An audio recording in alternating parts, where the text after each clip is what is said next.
That which is unachieved is the infinite. Time has occurred, so it is achieved. Right? So we have what? If we simplify this bottom statement, we have the unachieved which is achieved. That's obviously a contradiction. Okay. So what does the atheist end up doing? He ends up having to posit some sort of infinite past time. And what he's doing is he's giving the same characteristics to the universe. He's ascribing the same universe characteristics to the universe that we ascribe to God. Does that make sense? When we talk about God, we talk about Him being eternal. Okay? They can't. They got to do away with that, right? In our arguments, there are other older arguments. We don't have to, if we wanted. We don't have to stick with the idea of a finite past time. We can still work in arguments for the existence of God, even accepting the possibility of infinite past time. But I think we've already shown that it can't be the case. Okay. By the way, as I said before, if this is the case, that you can't have infinite past time, then the only alternative is that past time must be finite. Right? Past time is finite. That means that you can only go so many years back. You have to have a starting point. A starting point, okay, could be the beginning of this universe. Could there have been previous universes before this one here? Yeah, I guess there could have been. But the point is, there would have to have been a starting point.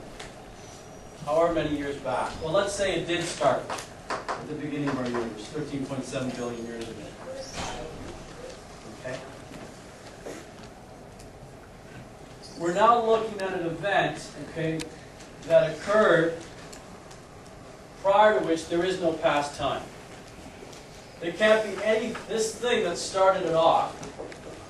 It's either something or it's nothing. This thing that started it off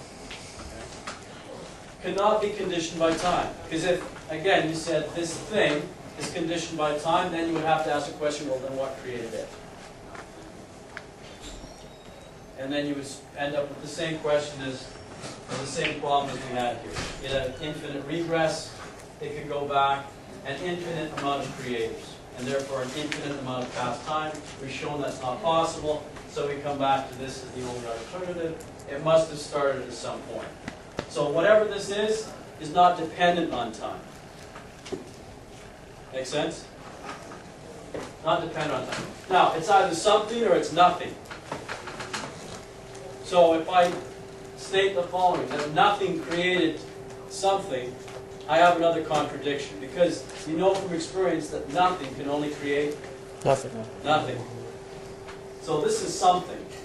Now the question is, what kind of characteristics does it have? Okay, so first of all, it's transtemporal, right? It's not conditioned by time. If it's not conditioned by time, you go back to the original definition that I talked about.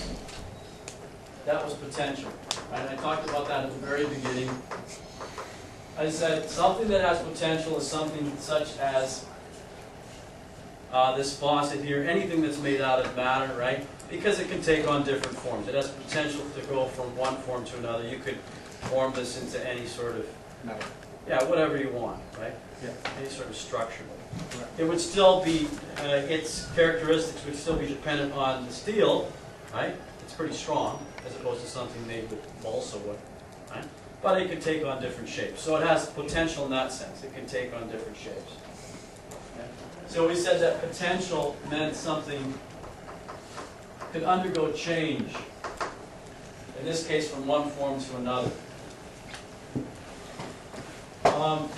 Can this thing, whatever it is, can it undergo change? No. Why not? It's unconditioned by time. It can't undergo change because it's transtemporal. It's not conditioned by time. So this could not change. If it can't change, does it have potential? No. It's got no potential. Because potential means it can change. It can change. Change to something, but it can't do that. It is everything that it is. Okay? So it can change. No potential. If it hasn't got any potential and it exists, as we said, it must be something, then the only alternative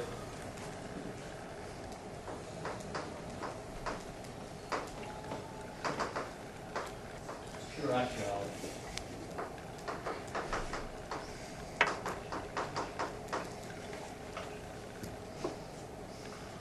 Okay? If it hasn't got potential, then it must be actual. Okay? Now, what does actual mean? It means it must possess the fullness of being. If it's pure actual, it must possess the fullness of being. So, what do I mean by purely actual? It's not something that I know as far as, in the same way that I know of potential. I know what potential is. Potential is something that cannot, or something that can change. Okay? All I know when I say purely actual, just another way of saying that it's got no potential in it. And it exists. Okay? We have to hold, when we say that it's pure actual, it's just a way of summarizing this. No potential, and yet it exists.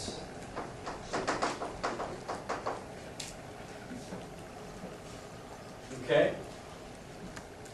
So, if it's pure actuality, what else can we say about it other than that? Well, if it's pure actuality, which means no potential and it exists,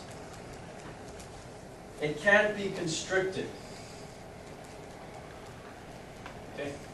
It can't be constricted, so it cannot be contained in any way.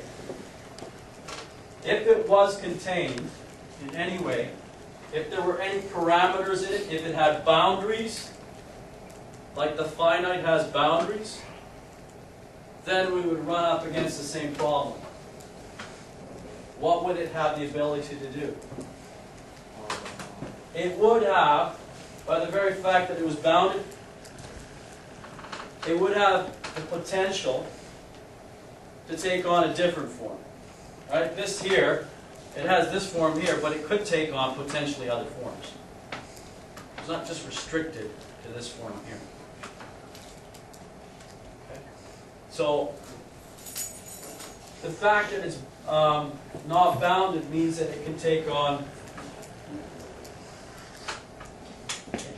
different forms. If it can take on, excuse me, the fact that, I'm losing my train of thought.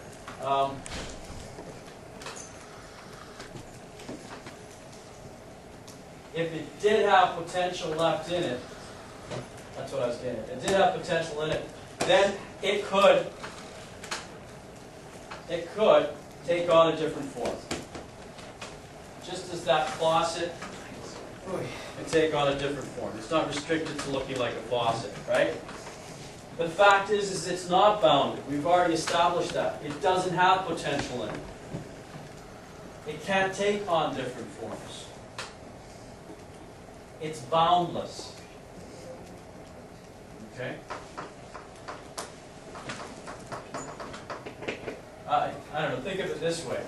If it was bounded, okay? If it was bounded, then we couldn't say that it could never change. Because it could always take on, I guess, some other form. So it's boundless. Okay? So, what we're dealing with is something that doesn't have any bounds. Okay? No bounds. Whatever this thing is. Okay? If it doesn't have any boundaries, if it's boundless, it can't be matter. It can't be even a stagnant form of plasma or whatever it is. Because matter, as we know, not only